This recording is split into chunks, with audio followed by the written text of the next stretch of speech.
Hello again, my name is Chris Russo with 123soulcash.com. How are you today? I'm very busy buying property, acquiring property, people are calling, closing properties, doing everything from A to Z, acquisitions, disposing of the property, dealing with title issues, you name it, I've done it. Obviously, I have people that help me that deal with that, but today we're going to talk about a file pretty interesting. It's a duplex that's going on for a few months. He initially called me, wants to sell the duplex, but he has violations on the property.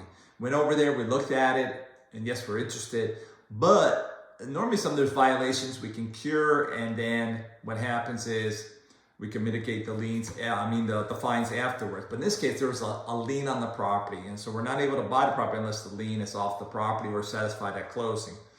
So what happened is some of the violations are kind of minor. For example, the garbage pails or cans were in front of the duplex should be in the back. Obviously, you can move that. There's a four parking space for the cars. They need to have white stripes dividing them. That's easy to do. He never got a certificate to board up his windows. That's easy to do. And I think one thing is the boards have to be the same color as the house. Easy to do. So these are simple things. So he's working on it, and I think the other day he's finished. And so, okay. And in this deal, I'm closing it through a title company that's owned by an attorney. And so what happened is he finished, so the attorney's able to call the city and maybe mitigate the liens. And then what happens is, I think it was like $14,000, and maybe we can get them down to a couple thousand. These are, because basically the city is looking for to recoup their hard costs, So that's what we're in the process of doing. The mom is elderly, now she's in the hospital, so another little wrinkle into this deal. So what happened is she's not able to sign or anything, or she's not that well. So we decided let's do what's called a POA, power of attorney. Again, I'm not an attorney, this is what we do.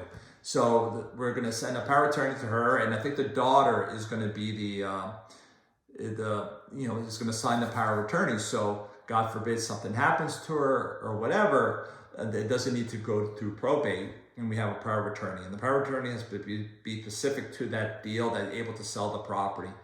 So these are different things, issues that come up, and being in the business a while, you have to think of these things. I hope she lives a healthy life, she lives forever, but you never know.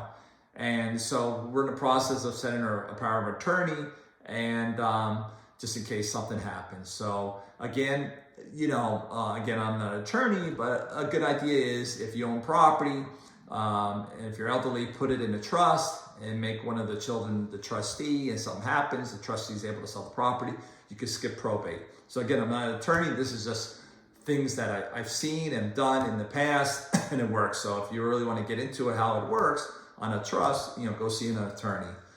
So that's a good idea.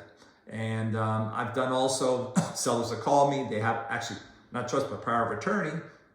First thing they do when you have a power of attorney is send it to your title company, because it might not be written correctly, it might not be signed, notarized, it has to be specific to that the real estate transaction, able to sell the property. So the first thing you do is the verbiage is send it to it, make sure it's approved by the underwriter for the title company. Once you do that, then continue with the deal, inspections and so on. So some power of attorneys are not valid, so that's very important.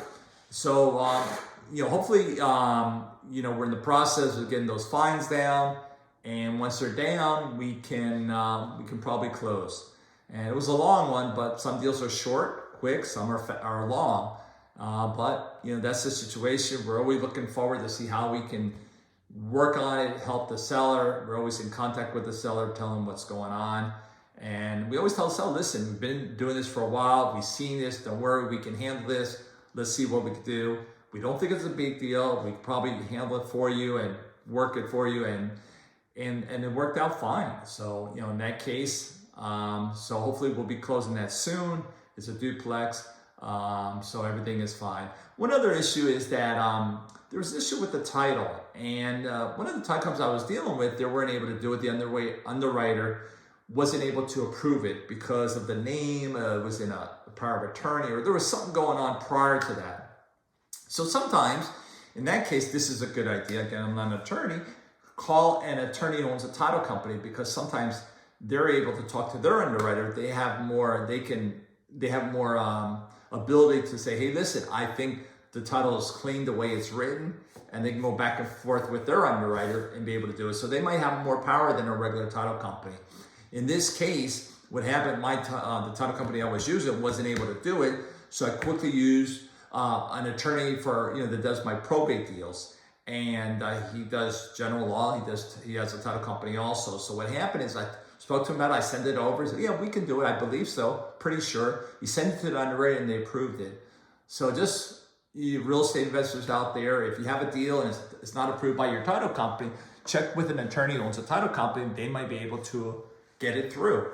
So this is a good idea. So that was my tip of the day. Again, see you on the next video.